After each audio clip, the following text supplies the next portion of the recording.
firman-Mu yang Kau berikan kepada kami pada pagi hari ini, sehingga kami melaksanakan ibadah kami.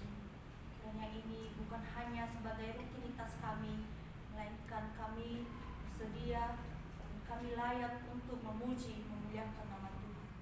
Tapi hamba-Mu Tuhan menyampaikan firman-Mu, sehingga hamba-Mu dapat menambahkan hikmat, berkati juga pendengar. Kiranya Kau akan lindungi dalam naungan kasih. Di dalam nama Tuhan Yesus, hamba-Mu berdoa dan mengucap syukur. Haleluya. Amin. Amin. Salam buat kita semuanya. Shalom. Puji Tuhan, saya bisa berdiri di depan ini itu karena kasih setia Tuhan. Amin. Dan di mana kalau saya sendiri berkhotbah itu di dekat atau bersama-sama dengan saudara-saudari semester 6, semester 4 dan kepada adik-adik tingkat. Namun di sini saya berdiri di depan opung kita, opung senior dan bersama Bapak Pastor. Baik, namun sebelumnya kita buka Alkitab kita yang terambil dari Pengkhotbah pasalnya yang ke-11 ayatnya yang ke-9 sampai ayatnya yang ke-10.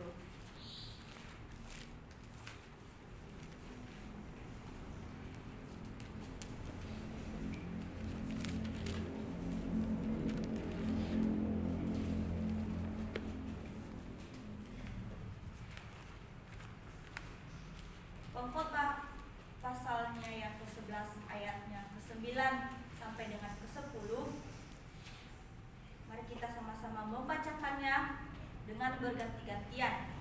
Setelah saya membacakan perikopnya, perempuan yang membacakan ayatnya yang ke-9 dan laki-laki membacakan ayatnya yang 10. Dengan perikop nasihat bagi pemuda-pemudi. Bersukarialah hai pemuda dalam kemudaanmu. Biarlah hatimu bersuka pada masa mudamu, dan turutilah keinginan hatimu dan pandangan matamu. Tetapi ketahuilah bahwa karena segala hal ini Allah akan membawa engkau ke pengadilan. Buanglah kesedihan dari hatimu dan jauhkanlah penderitaan dari tubuhmu, karena kemudaan dan fajar hidup adalah kesia-siaan. Amin. Latar belakang kitab Pengkhotbah ini yaitu tujuannya Salomo menulis untuk menyampaikan kepada orang-orang atau jemaat sebelum dia wafat atau meninggal, khususnya kepada kaum muda-mudi, supaya mereka melakukan yang terbaik dan tidak mengikuti kesalahan yang dilakukan seperti Salomo. Kita tahu bahwa Salomo itu latar belakangnya siapa. Dan tema kita pada pagi hari ini yaitu dewasalah.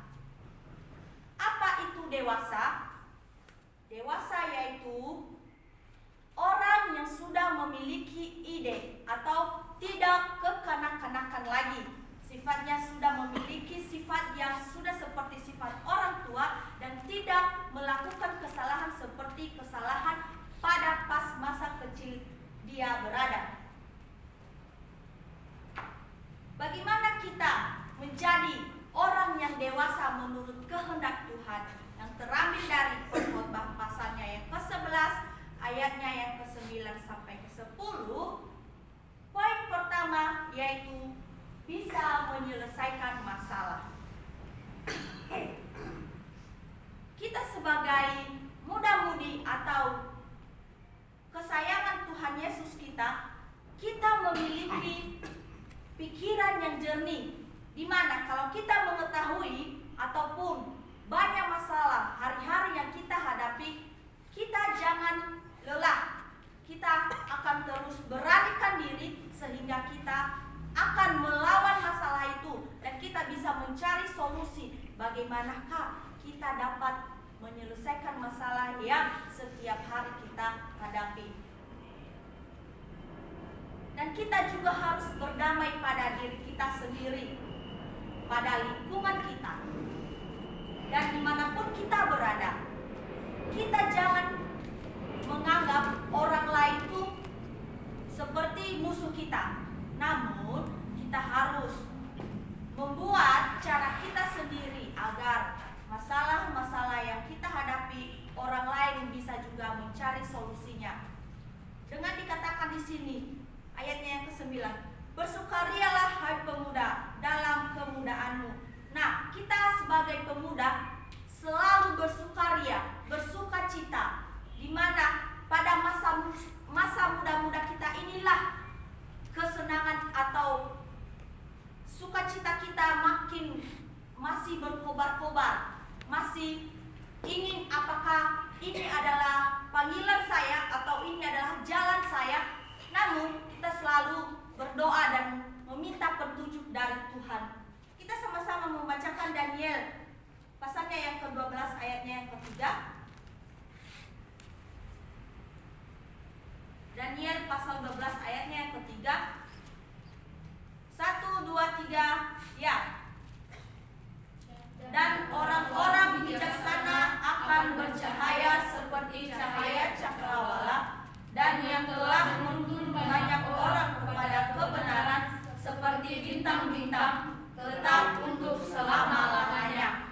Nah, dikatakan di sini orang yang bijaksana seperti cahaya, orang yang memiliki hidup yang tenang, memiliki pikiran yang jernih, itu seperti cahaya dan bisa menuntun banyak. Bukan melainkan kita, kalau kita ke satu tempat, kita memunculkan masalah di situ. Keberadaan kita membuat orang-orang terganggu. Bukannya kita bisa melihat gambar yang di atas. Nah, ini adalah ciri-ciri pemuda-pemudi yang tidak layak ditiru. Dia bisa memberontak selama masih sekolah dan mereka masih belum mengenal jati diri mereka. Di sini mereka masih gelap, tujuan hidup mereka masih belum ditentukan, atau mereka masih bertanya-tanya, ini saya siapa? Saya layaknya berbuat apa? Makanya dengan itu mereka mencari kesenangan mereka masing-masing.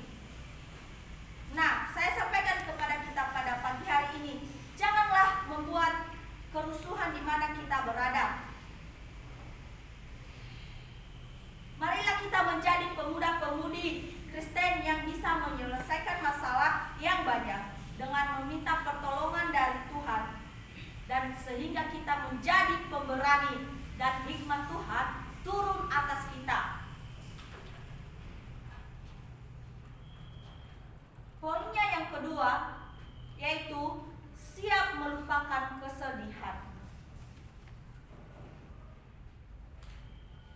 Ayatnya yang ke-10 berkata, buanglah kesedihan dari hatimu dan jauhkanlah penderitaan dari tubuhmu, karena kemudahan dan fajar hidup adalah kesia-siaan. Di sini diingatkan kepada kita di ayatnya yang ke-10, kita harus terus membuat orang itu bisa menyelesaikan masalah dan kesedihannya dia juga bisa bersukacita. Kita sebagai muda-mudi, kita bisa mencari solusi kepada teman-teman kita, kepada orang tua kita. Kita bisa memberitakan Injil firman Tuhan kepada mereka, sehingga apapun kesedihan di dalam hati mereka, mereka juga bisa tenang, tidak memikirkan hal-hal yang tidak baik.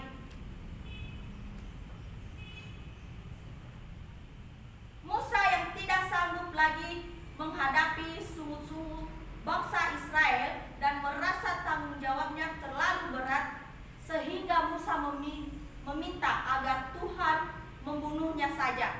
Nah, kita melihat bahwa contoh di sini seperti Musa, di mana bangsa Israel yang dulunya mereka meminta makanan kepada Musa, meminta apa saja yang mereka butuhkan kepada Musa, sehingga Musa tidak sanggup lagi bahwa dia harus mati saja, dia tidak bisa menyelesaikan masalahnya sendiri. Tetapi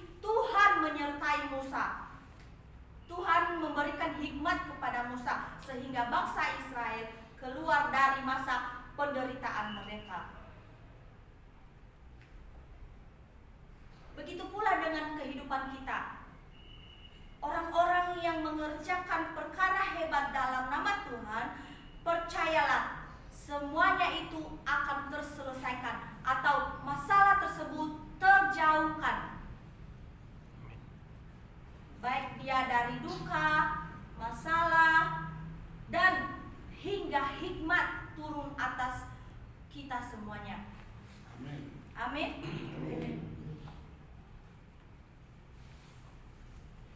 Dan kita juga jangan berhenti-henti mengabarkan kabar baik itu kepada sekeliling kita. Menyampaikan kabar baik tentang Kristus, penyelamat kita kepada orang tua kita. Kita menjadi pemuda yang pemberani. Di sini diingatkan kepada kita. Kita jangan menuruti nafsu kita sendiri. Kita buang jauh-jauh itu sebagai Kristen, sebagai pemuda-pemudi Kristen yang mengerti siapa keselamatan itu, dari mana keselamatan itu.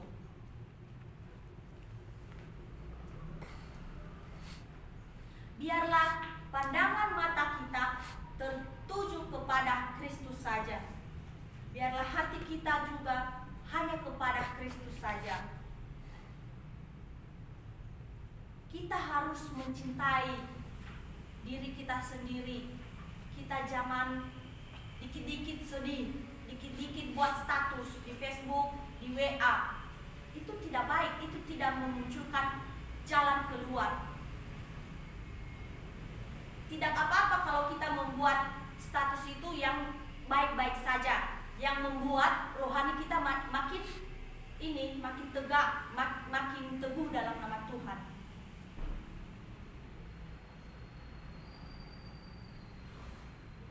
Apakah kita mencintai Yesus Kristus dalam diri kita semuanya?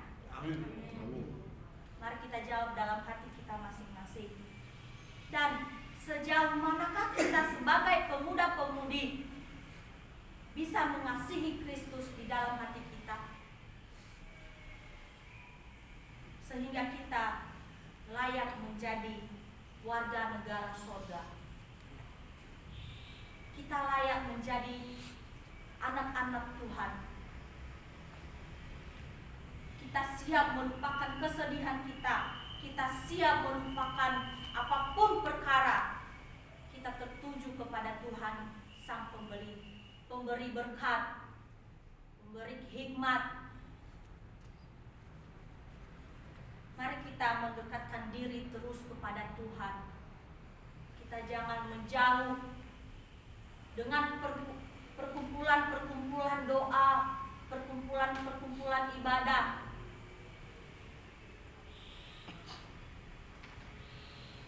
Lewat persekutuan itulah Tuhan melihat hati kita.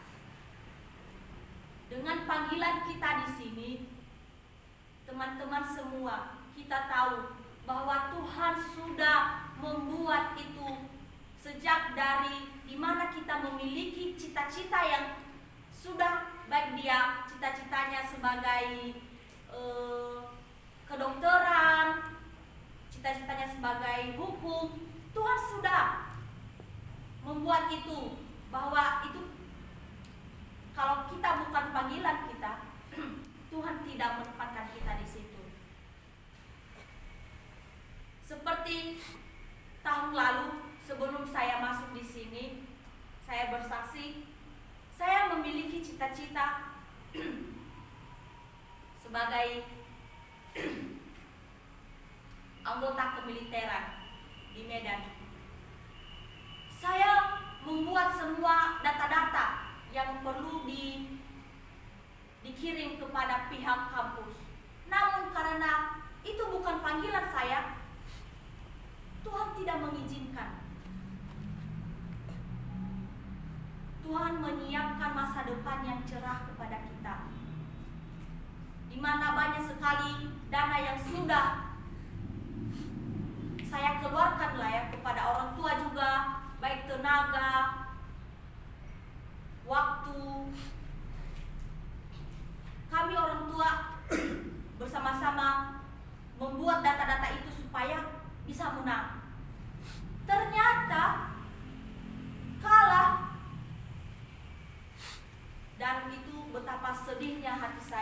dan orang tua juga,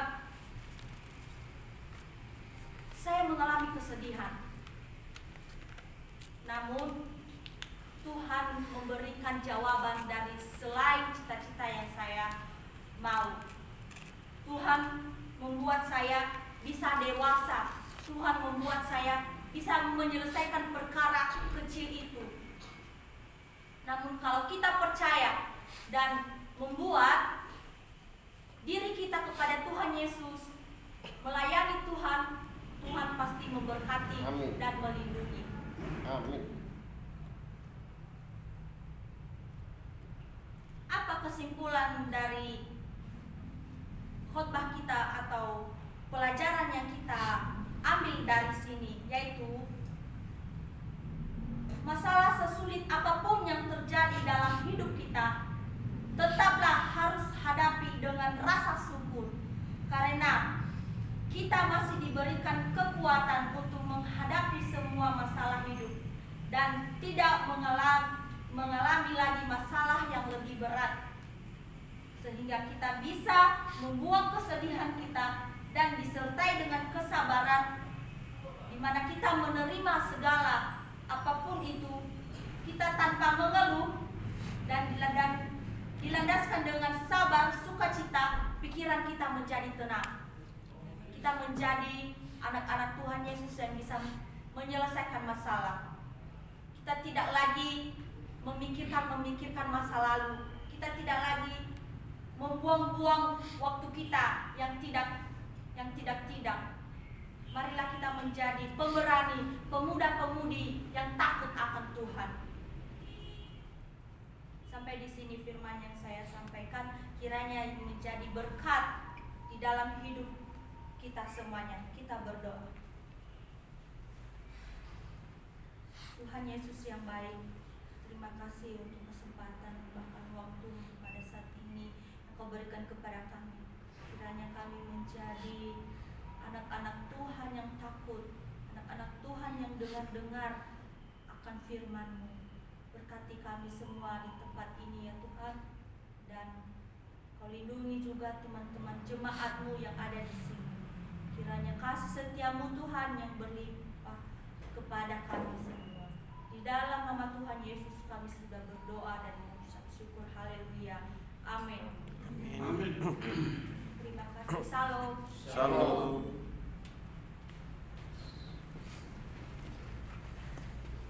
Hari ini adalah hari Sabtu, besok hari Minggu.